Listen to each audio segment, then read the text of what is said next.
আজি 73 council foundation দিনত মই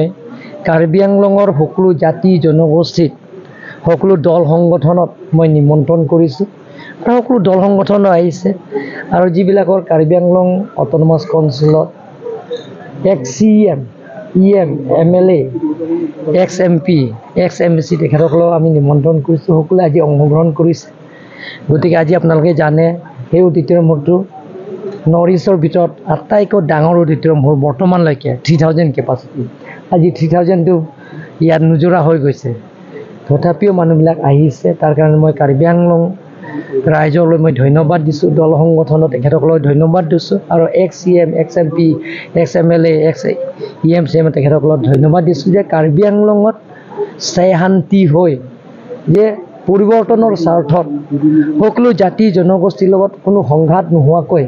কাৰ্বি আংলঙৰ ডেভেলপমেণ্টৰ কামবিলাকৰ পূৰণ কৰাৰ স্বাৰ্থত সকলোৱে অংশগ্ৰহণ কৰাৰ কাৰণে মই কাৰ্বি আংলং অটোনমাস কাউন্সিল হৈ তেখেতসকলক ধন্যবাদ দিছোঁ আৰু আগন্তুক দিনত আমি কাৰ্যসূচী এটা লৈছোঁ যে কাউন্সিল কাৰ্বি আংলং ডে হ'ব এতিয়া নৰ্থ ইষ্ট যিমানখিনি 6 শিডিউল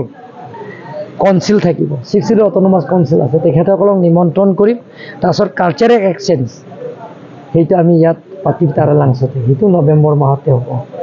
ইয়াৰ বাহিৰেও আমি নৱেম্বৰ মাহত Karbi Anglong autonomous council officers CM EM MEC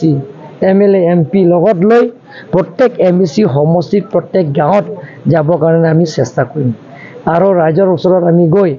আলাপ আলোচনা কৰি যে গাঁৱলীয়া গাঁওবুঢ়াৰ ওচৰত গৈ যে আপোনালোকৰ কি আঁচনি পাইছে PMAY ঘৰ পাইছেনে নাই